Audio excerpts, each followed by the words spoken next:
Well, hello, everybody. I know football season's coming to the end. The playoffs are here. Super Bowl parties will be happening soon. And I like to make these little trays that are for hors d'oeuvres or snacks or nuts or whatever you want to put in them to give it to your guests at your Super Bowl parties or your playoff watch parties. They're real cheap to make, take very limited amount of time. You can knock out a bunch of them in an afternoon. And they're so cheap you can give them to your guests and let them take them home with them as a memento to remember the night and the evening and party by. I made them from a template, which is real easy, and I'll go over that at the end of the video. Let me know what you think. Please like and subscribe if you want to. If you don't want to, I completely understand. And here we go. Okay, first you start by slapping your double-sided tape onto your template, of course. I suggest if you were making, a lot of these for a party to give away or whatever, to make 2 or 3 templates, and then you can just set it up as an assembly line, and you could really knock out 10 or 15 or 20 of them in a pretty short time. Also, this double-sided tape I got on sale at Harbor Freight a couple weeks ago, and it sticks really well, but it is hard to get off. So if anybody knows a good solvent to get it off of the wood, please let me know.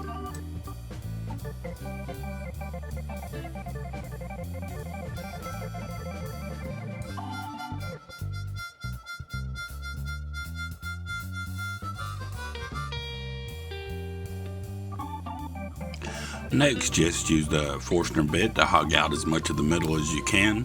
I got this Forstner bit the night before, and it is a 1 5/8 inch Forstner bit.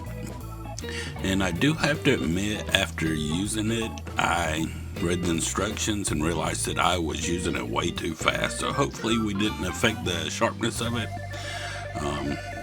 I'm still learning, and I learned a lesson there.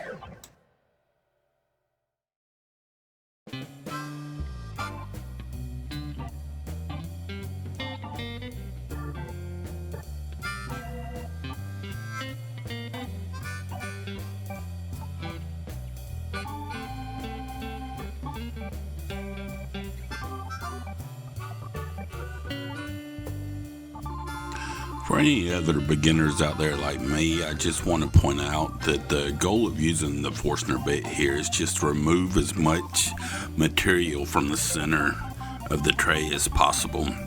That way it just makes it a whole lot easier when you're routing the template, and it takes a lot less time. You can just hog out that material with the Forstner bit, and it saves a little bit of wear and tear on your router bit.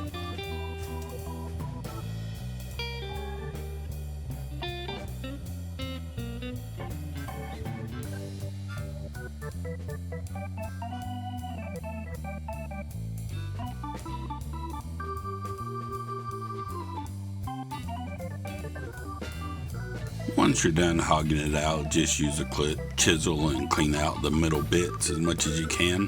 Which reminds me, I really need to get a good chisel sharpening system. I'm not sure exactly what I was doing waving the chisel around in there, but clean it out as well as you can.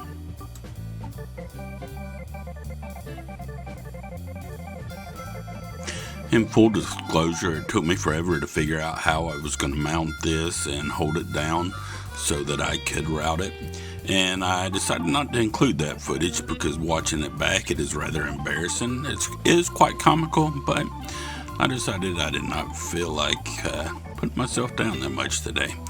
But just figure a way to secure it to your workbench so that you can safely route it.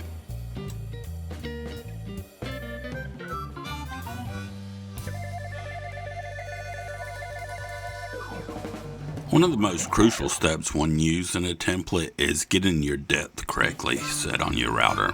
I'm using a bowl bit here and trying to figure out how deep and how thick you want the bottom of your tray to be, as well as making sure that the bearings hit that template on the router bit are crucial. So just take a little bit of time with that. I didn't go too much in depth because I don't know, how much experience the viewers of this have. But if you want me to do a video on it in the future, let me know. Also know some people use straight bits also first with templates, and I haven't tried that yet, but I might do that in the future. Let me know in the comments what you think is easiest.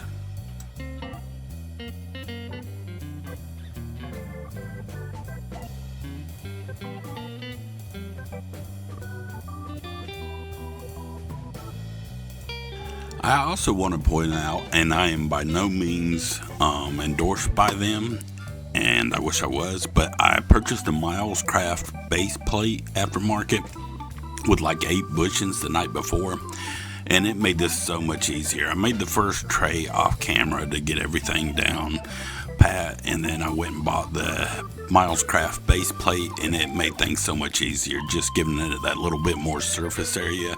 I haven't used the bushings that came with it. It came with 8 different sizes, and I'm looking forward to that because that's going to really help a lot as far as doing, templates in the future or other things.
Next, you're going to want to cut out on the bandsaw around the template and get as close as you can because, of course, the flush trim router bit's coming next.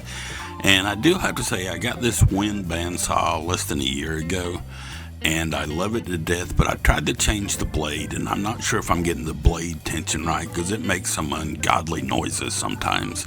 And so I monkey around with a little bit here. I just thought about cutting this out, but I also want to hear everybody's opinions about how do you know if your band tension is correct. I've heard the 1/4 inch, deflection, or if it plays a certain note, but if you've never owned one before and you don't know how to do it, it can be a little confusing. So I messed with the bearings because I thought the bearings might be what was making, which they were rubbing too much, and so I messed with those bottom bearings some, but I'm still not quite sure about that blade tension, so please let me know any tips or tricks that you might have.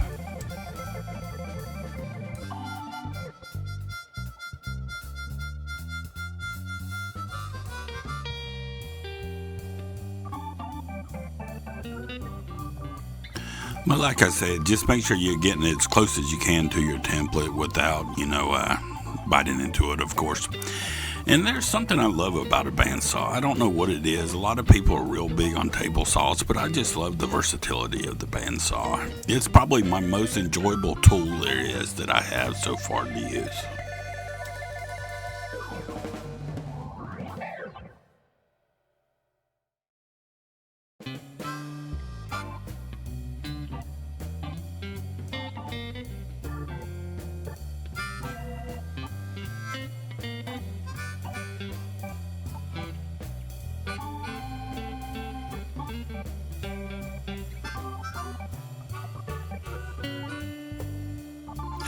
Next, I use a flush trim bit to get the excess off right up to the template. And I do have to admit that I ran into problems on this one with cutting against the grain. And I think the solution to that is to use a bit that's got bearings on the top and bottom and then flip your tray so that you don't go against the grain. If there are any other solutions, please let me know, but that's the one that I've read about, and I'm, of course, no expert on router tables or routers or really anything woodworking because I'm just trying to learn.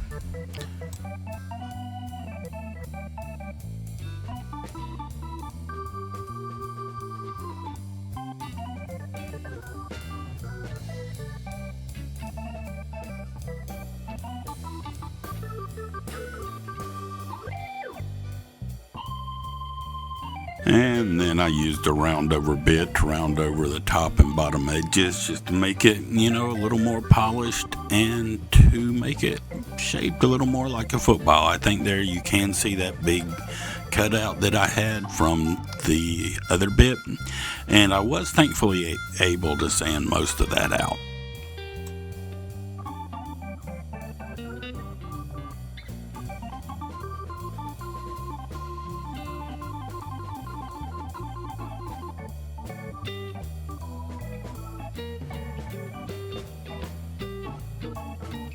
And before we finish it, just a little bit of hand sanding. Again, you're welcome to do as much or as little of this as you want to, depending on how much you care about your guests and how much you care about their football shaped tray that they're getting. It's completely up to you.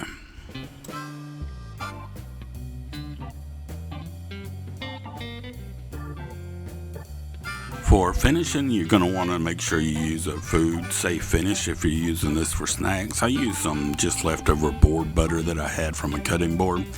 Use whatever you want to.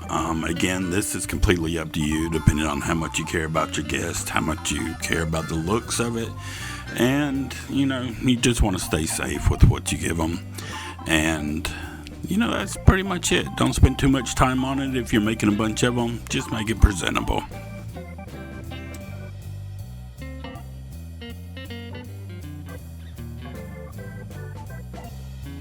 All right, as far as making the template goes, like I said, it was done on a live stream, and I'll try to edit some of that video footage in if I can.